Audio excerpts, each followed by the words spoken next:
Right, how are we all? Got a bit of spare time, so I need to get as much as I can get done. So Sparky can come in because he's coming later today. Pretty much all ready. I've just got to run that extra cable in, cut the box, and then do a little bit up there. But yeah, getting there now. Just paneling all that. Panel down here. What I've tried to do is, if it's up high and I'm gonna see it, I've done it full sheets.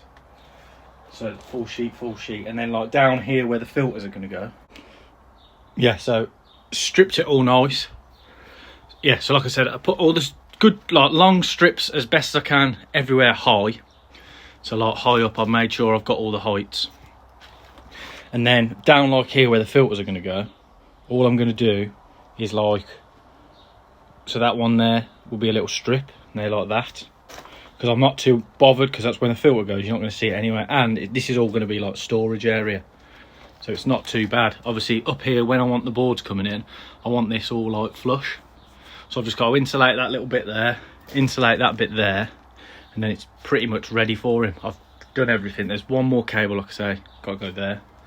But yeah, if you ever want to use this stuff, it's literally soffit board, and you can get it quite cheap, to be honest. I think the first time I got it was like £8 a length, and then for like the outside and then the inside it was £10. So it's going up, well, it's gone up a bit already. But yeah, what you can normally do is you nail it in where obviously your fixing points are. But what I like to do is to get it so you can't see any nails is, obviously I'm doing the ceiling last, so all I've got to do is put a screw in the top, so you'll see that. But obviously once I've put the insulation in, you won't see it. And then what you do is there's like a lip where they slot in together. So then this piece next one will go slot into there. So all you do is you push that down and put a screw in. So when the next board slides up, that'll clip into there. That'll hold that, stop it from like flexing. And then obviously you just follow it down. Obviously when you get to the bottom piece, I will probably screw it. Like I've done that one screw there just to hold it, because I'm not too bothered here. I'll just literally get a bit of silicone, wipe that over. If I've got any left, I'll run it down, but I'm not too fussed. Especially there. I might do it here. That's what I'm going to do now. Quickly run these pieces in. I need to put a strip of wood down there. Finish that piece. That there, they're all cut over. So if you look like that piece there is over. Because all I do is I score a line, get it nice and plumb, and then just run me multi-tool down it. And then that literally is just a case of a 90 bracket that sits over the top flush. I'm going to try and get it. So what I've done is I've fitted these flush with the wood. So hopefully, if I get this 90 bracket, I want it long enough to go from there to here. So all I've got to do is put it on. I don't have to clad this piece because it is small and rubbish really. There's not like, I just want a 90 bead to go straight over there. 90 bead over there. That'll all be hidden. Same again with this. This is all run long. Because what the plan is, I might leave that one like that because that's actually just ended up just being nice. Or I might just put a strip on. I'm not too fussed really. But yeah, getting there. Like I say, I've got a bit of spare time now and tomorrow. So hopefully if the Spark can come and do his bit, then I'll finish down here, put the filter in, I'm going to glue it all in, and I'm pretty much ready to go. There's not much else left. The only thing especially up with the main pond as well, normally I'm like in front of cutting down. Up there there's like white bits from next door. Yeah, and they've just trashed the pond. So I didn't think about putting a skimmer in here because I didn't think I needed it. So I'm gonna have to ask him if I can politely chop it back a bit, or I'm gonna make some sort of like cover. I don't really want to put another roof on it, but if I have to I will. But I want, like, you know how you can have like a bike shed where it's like curved? I might do that, but it's just more time and money, isn't it? When really he could just cut his tree back. Yeah, so I'm going to crack on with this, and then hopefully it'll look a bit different by the end of the day. Right, so I've cracked on. I'm running out of stuff, so I've got one more piece to go in there, so I'll still probably need 1, 2, 3. So I need 3 more lengths. That'll finish everything. This side's done. This side here, the offcut of this we'll do that one, so that's not too bad. So I said 3 more lengths, finish that. Sockets are all on. The only problem we had is, because I used 18mm ply behind, well, OSB behind, then I put the cladding on, I thought I could get the, like the back boxes have got some little plastic that basically clips them tight, and it was just a bit too big, so I had to OSB it, then put the box in, then clad it, and then the socket, so the screw's just a tiny bit too small. So all I need to do is go and grab a few of those. So what the plan is now down here, literally just going to glue it all in. So I'm going to glue the returns back in, basically how I had it before with all the valves on. I want that back in how it is. Then I'm going to now glue the bottom drain on 90. I'm going to come up as short as I can really, and then put the glue the valve on. Glue the 2-inch valve down there, put that one on, so that's done. They'll all be clapped off, and I can turn everything off, and really I can think about filling, because what it is, I need to clear it out because that overhanging tree left a lot of crap in there. So I need to clear it out, and then it's a lot of water and I haven't got mains drain. That's my biggest problem. So what's he got out there? I don't know where he finds out this stuff from. Come here. So ideally what I want to do is fill it, put some either bleach or like a strong dose of PP, and run it through the system, because obviously I've got a second-hand EasyPod, even though I'm going to probably buy new media, because that media was rank, you know, for how much it costs to just buy a bag. So buy new media, but then I've also got a heater that's second-hand and the pump second-hand. So really I want to run it through with something, but the problem is the volume of water, no drain. I want to fill it and then get rid of it, so it might just mean tipping it back on the grass outside. But I don't know if you can see him down there, the dog. Don't know what he's got. Looks like he's got a pack of chocolates. I want to go out there. So yeah, I'm going to put in the EasyPod now, collect it all up, and really it's good to fill, and I might actually start filling it, or at least clear it out. And then all it will be is piping it up. Good to go then. But I did promise myself I need to get this done, because if I don't get it done, it will probably stay like this while there's fish in there, and then I know I'll be cutting and making mess and it'll be falling in. The only other bit I've got to do obviously is I've got to sort out this area here. See all the crap there? Down here, just off that tree. But yeah, obviously straighten up this line, straighten up these and just put the caps on. So all I've got to do is push that one in that gap there, push it across, put the gaps on, that'll be filled. What I need to do also is insulate this.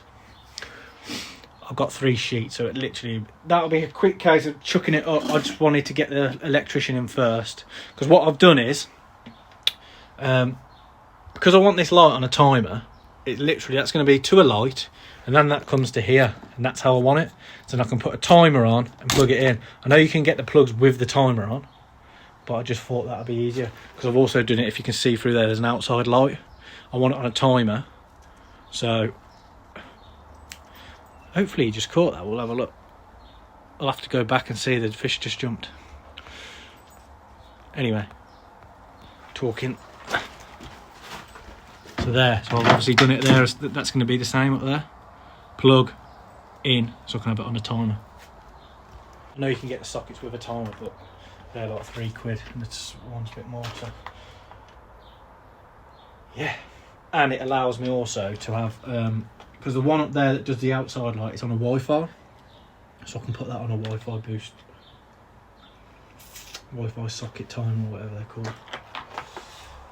So yeah, get in there. Hopefully I'll crack on now and get this done. Right, broken my own rule already. So basically I'll put in a little clip now. My dad's finally decided to start his new pond. So before he had a chance to back out, sort of knocked a few bits together and getting rid of the fish. So I thought I might as well use his fish to kickstart mine. So I pretty much I've got it all sorted, ready, set up, good to go. Just all the finishing touches, like I said I was going to do. I haven't done. These are coming Thursday to clad the rest of that. Yeah, so these fish in here now, they will be for sale. Well, I say sale, good, free to a good home, as soon as I've got some more to replace them and the water parameters are good. So really they're just I'll flick you around now. But yeah, 4 fish, they'll be free to a good home. Akamatsuba, Deutsche Chiba. The pattern is very light on it, so whether it comes back or not. And just 2 old boys that are over 10, 15 years old, I think. So yeah, broke me out rule already, so I can get away with all that up there. Obviously it's past the pond, so I can sort of do it, and I'm not going to put any good, like, better quality fish in there until the media's caught up. So I'll give you a little run through of what I've tried to do. What I didn't want to use any like rubber connections or fittings. I've obviously had to use the one from 3-inch pipe into the Easy because I couldn't find any other way. But what I have done is the outlet, I've done a 3-inch solvent weld 90, reduced it to 2-inch. That goes into a 20,000 pump because that was just second-hand cheaper.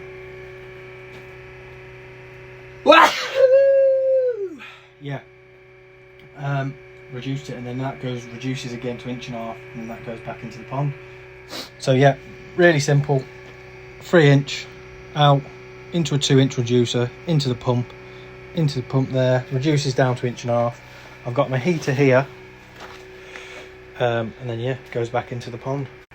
Yeah, if anyone knows how these work, I'm guessing that you literally press that program and then it just literally, that's it. So that's 1 degree all the way up.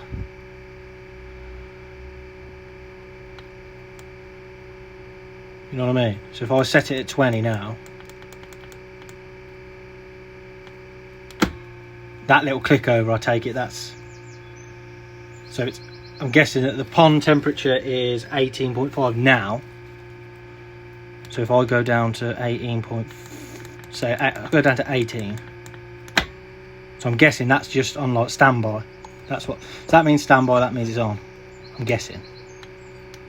Which 18 degrees isn't too bad. So that should flick over now. No. That's what I mean. So I don't know, after, if anyone's got one of them and they can comment, does it take time to register the temperature and then it puts it through? So it is just flashing red now, so whether that's saying it, I don't know. Do I have to set an increment of like a degree? Don't know.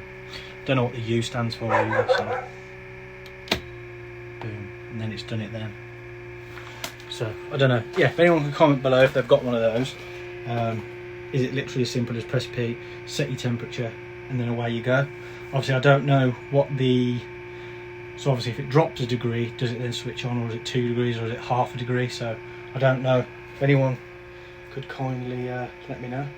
But I'm not plugging in that in for now because it's literally running off extension. Because my Sparky said, because I haven't done the earthing cable, he doesn't want to connect it up, the little bugger. So literally it's just one pump running off an extension, and then Tuesday he's coming, so I've got a day and a bit, and he's going to come and set it all up so I can switch everything on, and then hopefully by then I'll have the roof on. What else? Roof on. They're coming Thursday. Actually roof on, and that'll take me 10 minutes if that. So yeah, hopefully next time I do the video it'll be some new fish in the pond, or yeah, I've done a little bit of gardening as well. I need to move all this, she's kicking off, so. But half a barrel there. Oh. And half a barrel there, look at that. Alan Titchmarsh. So yeah, that barrel was obviously full and I cut it in half. That was £40 that was for a full barrel. Cut down to get 2 planters out of it. Yeah, so forgot to do an end. Yeah, so I put it on wheels because I know a few people are saying that the leaves are poisonous to the fish. So once them leaves start dropping, all I'll do is I'll pull it out and I'll like tuck it down here or somewhere, or I can put, basically I can roll it anywhere, roll it out the way of the bad weather. So that's what they like, 10 quid for some outside rollers. Jobs are good. So yeah, obviously I don't want to get dragged back into this rabbit hole that I've finally got out of. So all I'm going to say is I've never blackmailed anyone in my life, and I won't beg for money that I'm owed. So that's all I'm going to say on it. Obviously certain people, I think they're so now invested in their own lives that they believe in stuff that they're saying. All I'm saying is, Johnny, I hope you get it sorted, and I'm out.